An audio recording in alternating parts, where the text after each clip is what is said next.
Far too much baggage.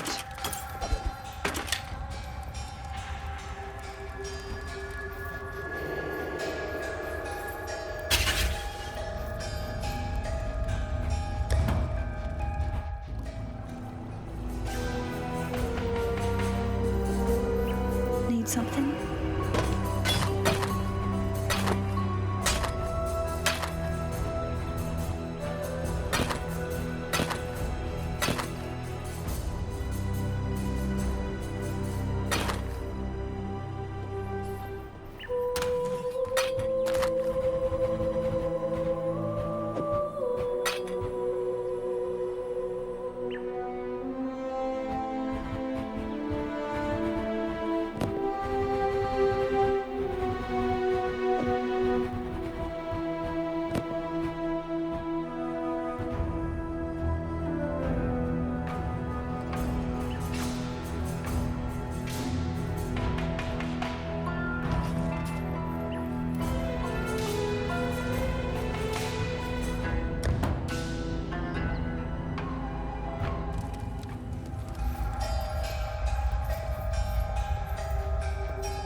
More to give.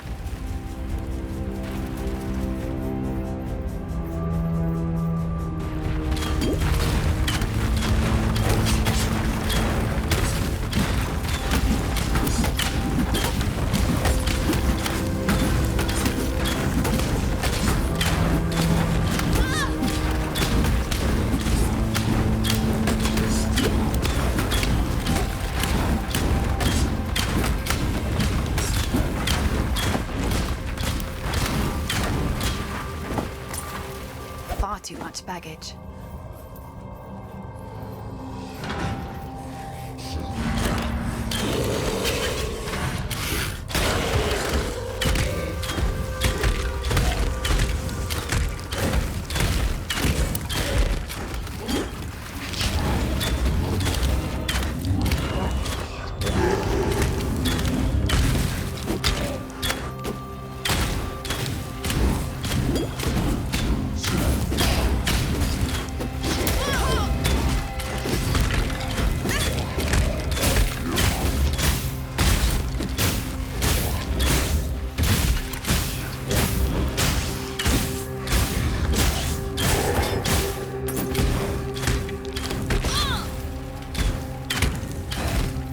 Too much baggage.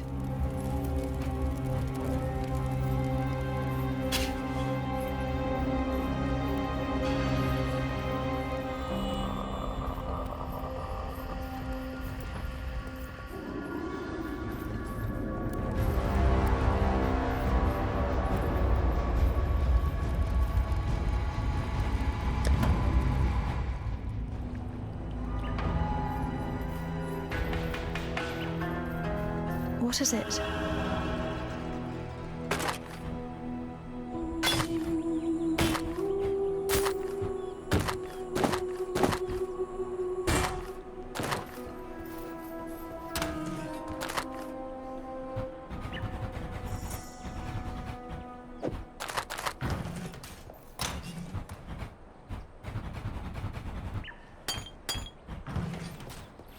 Yes?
On the night of 1,000 ribbons, our finest city burned.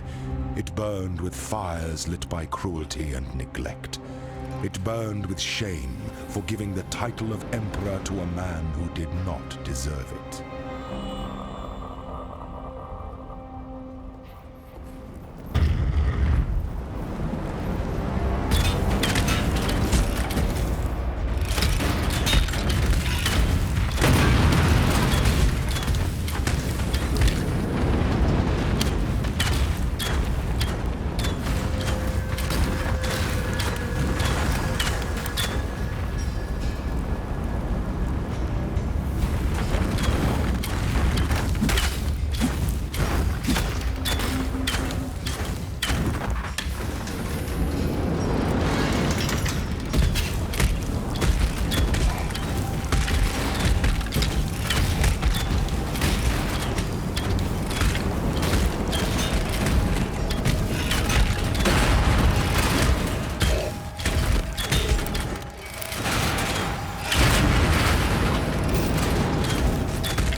Nothing more to give.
Of the past.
Too much baggage.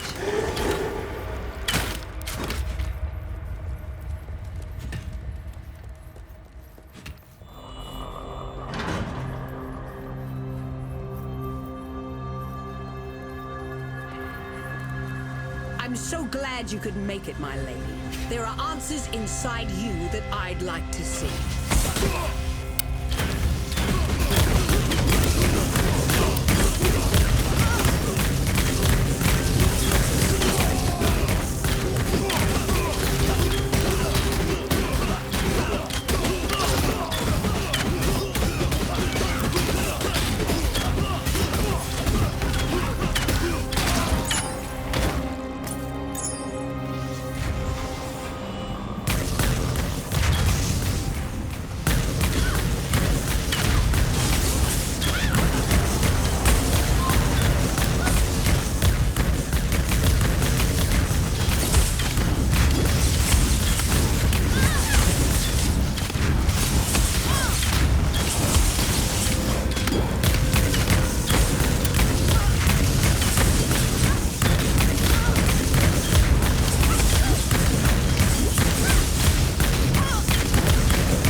Tolman's dead then. Another victim of piety's cruelty. Perhaps he escaped lightly.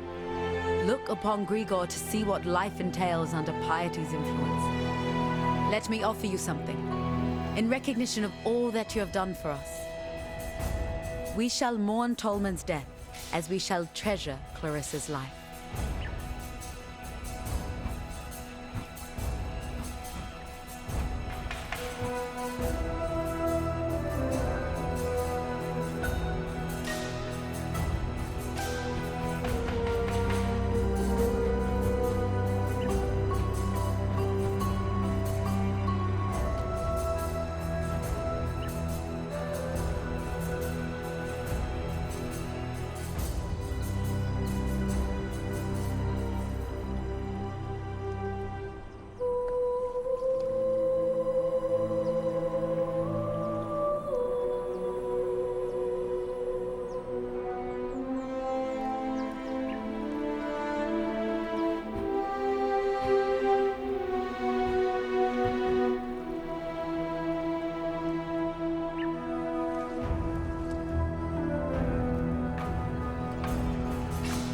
General Gravicius demands absolute obedience from his blackguards, meaning he's surrounded himself with cowards and lackwits, unable to lift a finger without orders. If you're able, traverse the river and murder Gravicius in his own barracks. You'll be ripping the very mind from the skulls of our enemies. Clarissa will weep for Tolman. She must. The cloud is darkest before the rain. It's an often-told story among the Karui, how Vol of Thebris bent his knee to my ancestor, King Kalm, and promised freedom in return for war. While Vol raised his purity rebellion in the heart of the Empire, Kalm took Lord Lion Eye's head and the southern coast all the way to Siren's Cove. It was the greatest conquest the Karui have ever seen. If I knew how to cross the river safely, I'd be wearing Gravicius' head on my belt.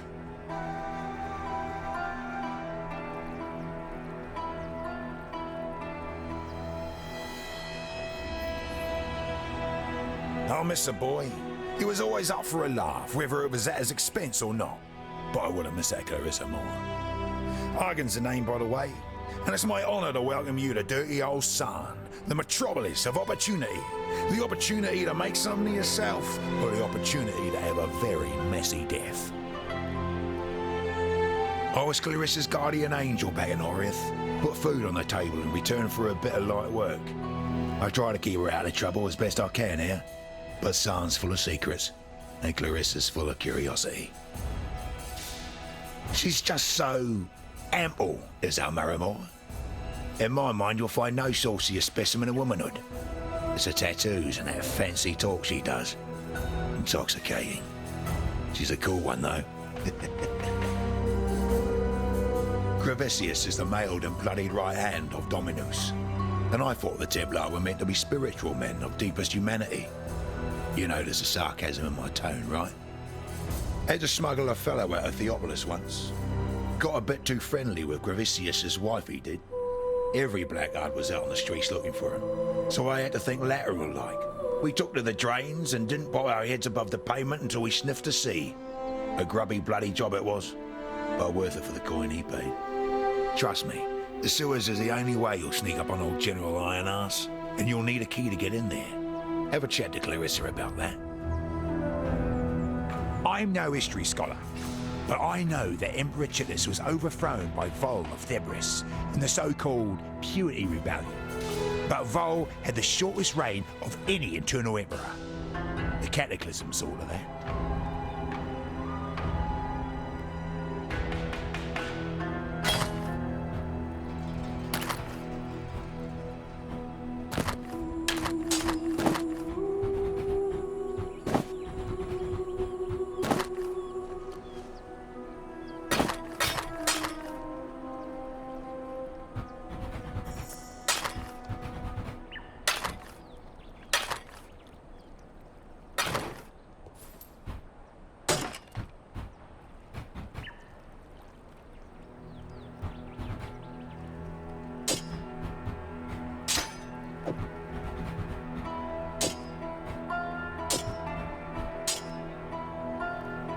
Come over here.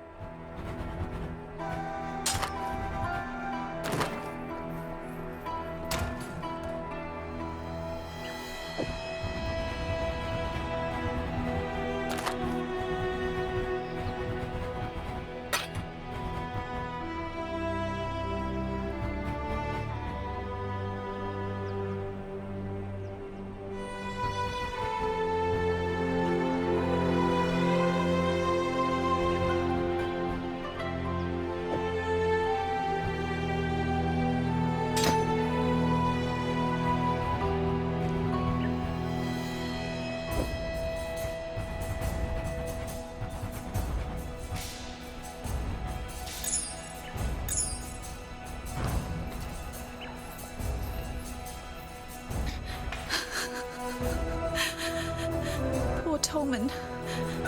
I made this bracelet for him when he first arrived here. Idiot said he'd never take it off.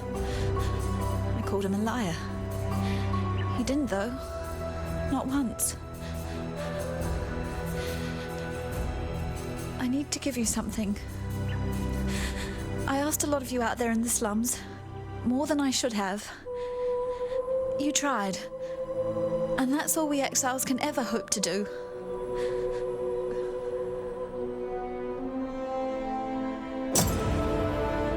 Those keys unlock the gates to the sewers. Tolman found them. Figure that in the worst of times, people will hide their wealth in the worst of places. We were never game to test his theory. Not with the Undying down there. But you're strong. Stronger than any of us here. I don't think you need to fear the dark. Sorry, I need some more time to think. We'll talk soon, I promise.